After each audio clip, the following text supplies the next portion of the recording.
Chapter 41 Consequences. I had to tell the whole story 3 times.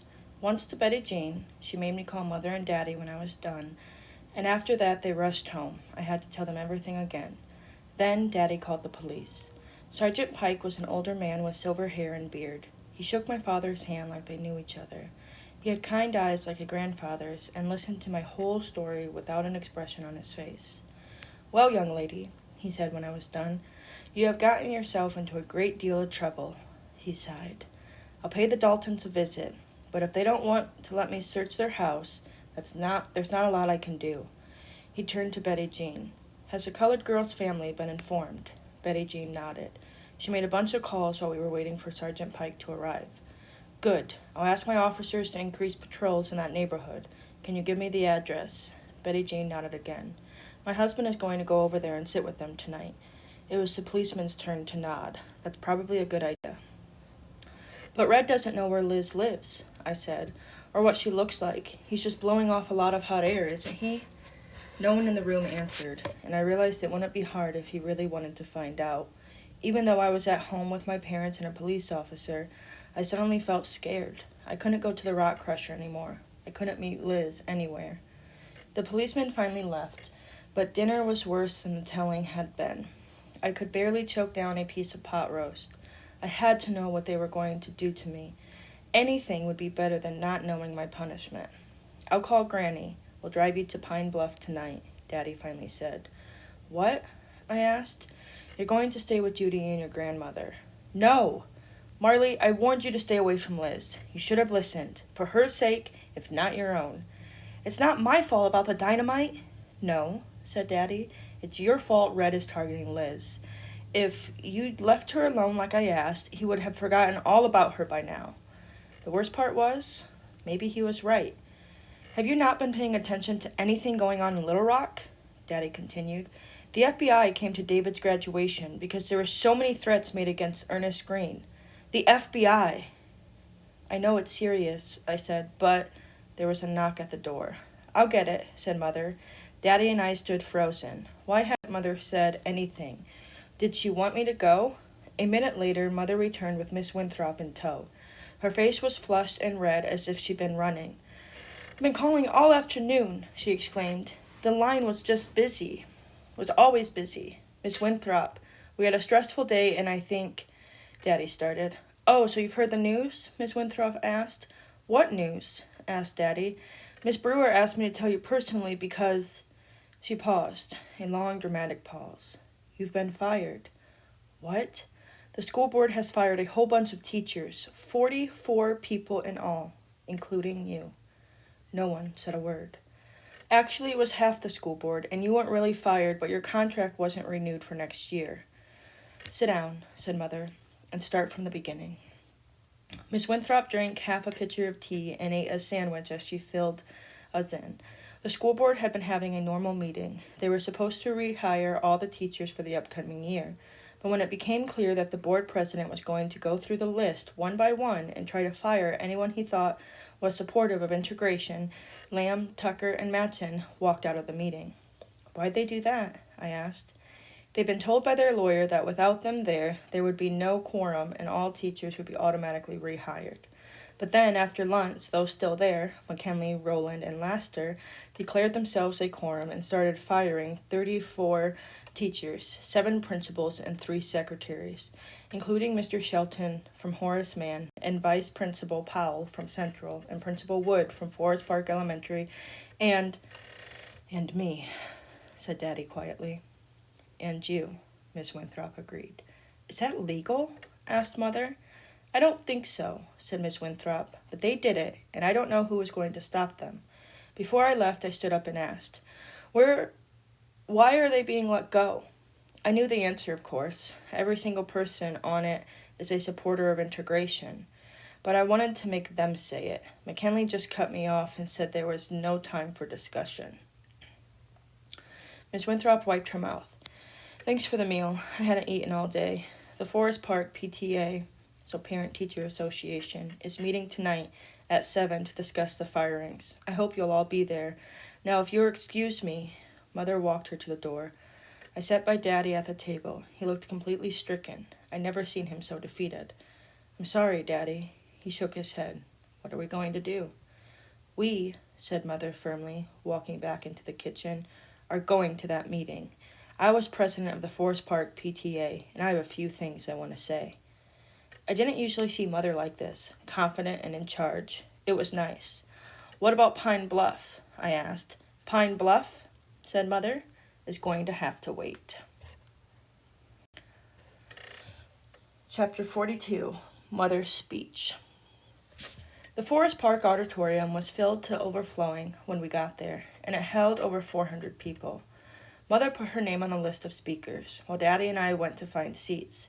There was a police car out front and an officer in the lobby. There were a lot of people who wanted to speak. I tried to listen, but I had a hard time because next to me, Mother was getting more and more nervous. Most people started to fidget when they're anxious, but Mother gets stiller and stiller until pretty soon it's like sitting next to a statue. I had to do something. "Mother," I said. "What?" "Do you remember Dumbo?" I knew she did. When I was little, she'd taken me to see the film at least 3 times herself. "Yes." I pulled the black feather out of my purse. "This is a magic feather," I said. "When you get up there and feel nervous, rub your fingers across the feather and you'll know what to say." Mother gave me a look. I know it sounds silly, but..." There was clapping, and then a man next to the stage said, "Former PTA President Maureen Nisbet will speak next." Mother held out her hand. "Give me the feather." Mother made her way to the podium and adjusted the microphone. Daddy leaned forward. He seemed as nervous as her. I held my breath, but when Mother began to speak, her voice was calm. "When the school closed last September, I wanted to believe our elected officials were going to do what was best for our community. Maybe, like me, you sent a child away to go to school, thinking it would be temporary, a few weeks at most. I didn't want to get involved. Months later, maybe like me, you've become more and more frustrated as this crisis has dragged on and on. Maybe you've begun to question our officials' disregard for court rulings. They're prying into our personal activities.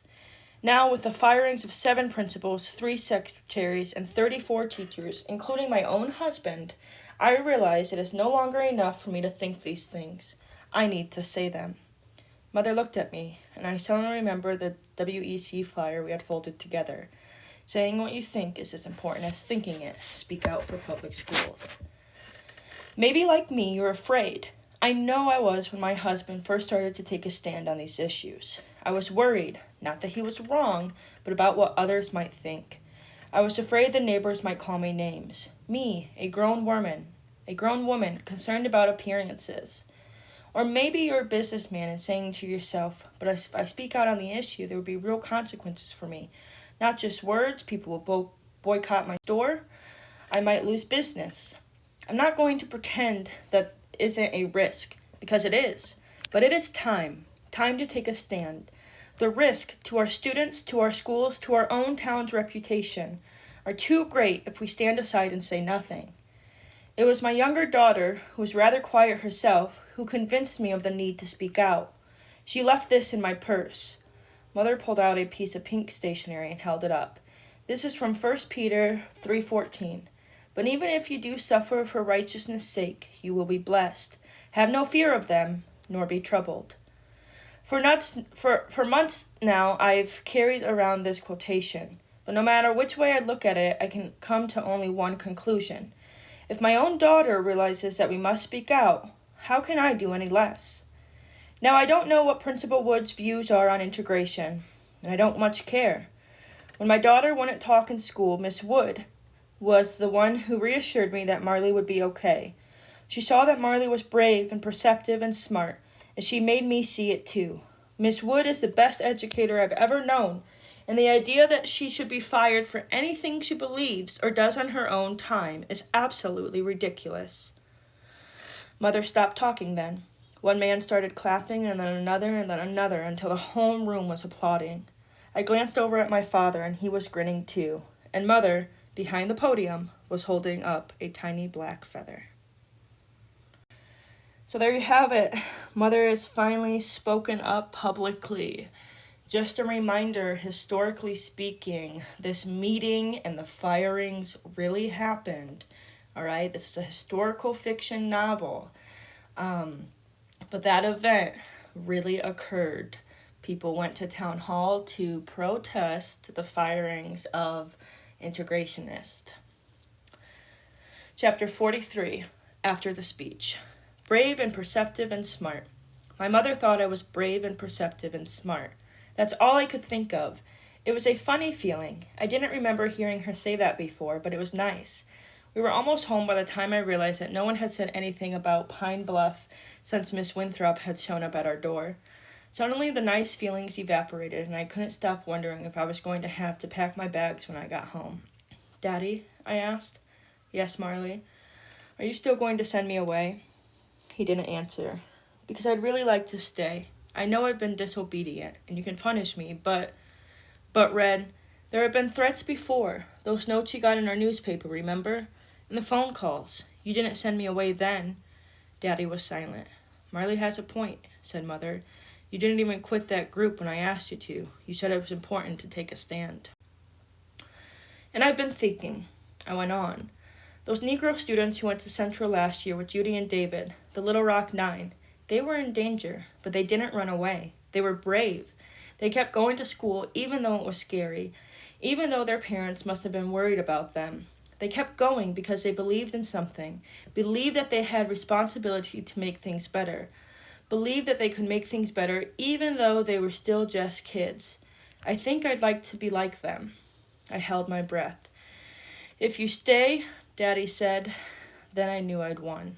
"I said, if you stay, I don't want you seeing that girl anymore." "But," "I mean it, Marley. In the past I would have accepted what he said. At least I wouldn't have said anything. But things were different now. I was taking a stand.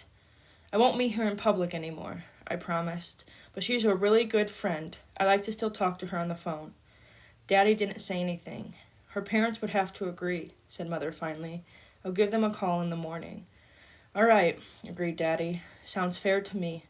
I didn't say a word the rest of the way home, too scared he'd change his mind. That night, I was just about to turn on the light when I realized there was something I needed to do. Daddy was still in the kitchen talking on the phone. I went to Mother and Daddy's bedroom and knocked on the door. "Come in," said Mother. She was sitting in bed, cold cream on her face, in an old flannel nightgown reading a book.